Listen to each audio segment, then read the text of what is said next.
right, let's start in the center, away from the bar. And we will begin with some plies. But we're going to start with our hands on our hips because I really just want you to concentrate on what your legs are doing. So we're doing a second position plie. Our heels are under our hips or a little bit wider. And as we plie, we want to make sure that our knees are going over the toes. So your feet are turned out in whatever position is comfortable for you. Maybe toward the corners of the room, for example, just a little bit of a turnout. And as you lower your body, make sure those knees are going right in the direction of the toes.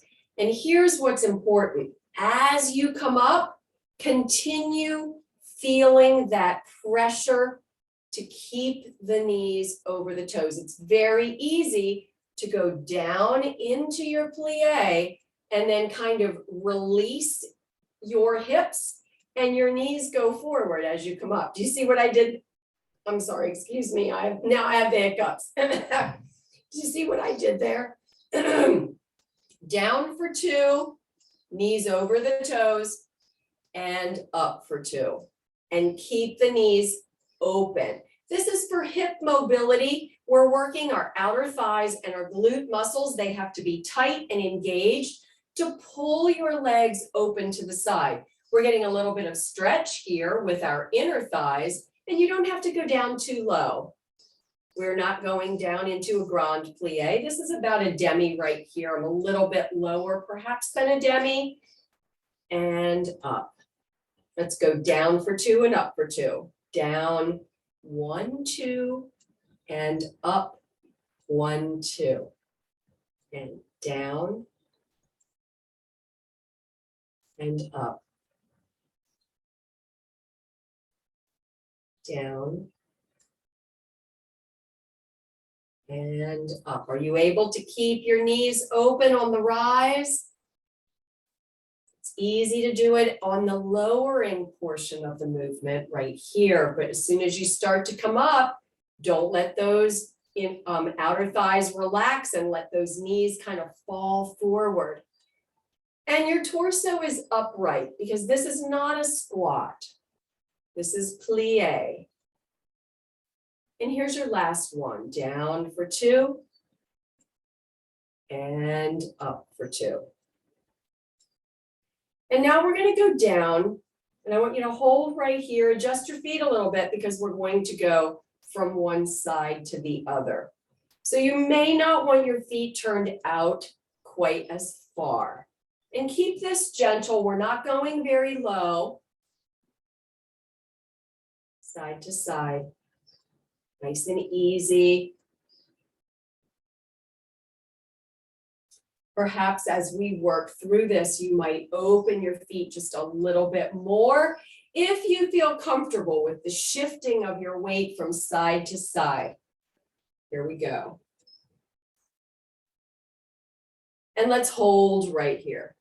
Can we hold for an 8 count? 8, 7, 6, 5, 4, 3, 2, 1, and to the other side, and hold. 8, 7, 6, 5, 4, 3, 2, and let's bring it in. Work your feet in, toes, heels, toes, heels, toes, heels, and here we are. And I want you to, we're gonna go down into a little bit of a squat, but you're gonna use your hands right here on the top of your thighs. And we're gonna lift our heel and our heel, just lift. 8, 1 at a time. 7, 6, are you squeezing your glutes? I hope so. 5, 4, 3, 2, and last one. And let's roll it up. And let's go to the bar. So we will be using light weights later in the class if you have them, and if that's your choice and part of your fitness goals. If not, you don't need them. I'm using 2-pound weights, and I don't recommend anything heavier, 1s or 2s. And the reason is because we're using the weights with outstretched arms. And if we used heavier weights, it really would put more strain on our joints, and the risks outweigh the benefits, okay? So if I felt like it was beneficial, I'd say if it feels good to you and you're okay with it, feel free to go heavier. But I really do believe that the risks of using heavier weights with these fully extended arms in this class, I feel that the risks outweigh the benefits. So hear me and use the lighter weights. And I'm just going to put them right there on the seat of the chair. I'm going to turn my chair just slightly on an angle. And we're going to start in first position. And we're just going to work tendus at first. So a tendu means stretch. It does not mean tap. And we're going to keep an arm right down here low. This is a first position arm. And a tendu, we will stretch our foot forward. Try to keep your foot on the floor as long as possible. And at the very last minute, you allow your heel to come up and remain connected with the floor just with your toes. And then return, bringing the heels together, zipping up the legs nice and tight, lifting your body and your diaphragm. And I did all of that and moved my arms all around, but here we are. So let's do 8 tendus to the front. Stretch forward and return. Now your legs are going to be lengthened. Perhaps your knees are not locked, but feel pulled up through the legs. What that means is that your quadriceps are engaged. Can you feel that? Here's number 3. 4. I didn't mention that this tendu is being done in a turned out position. That means that as you go forward, your inner thigh, the inner side of your knee, and the inner side of your shin, and the inner ankle are all facing forward as you go forward.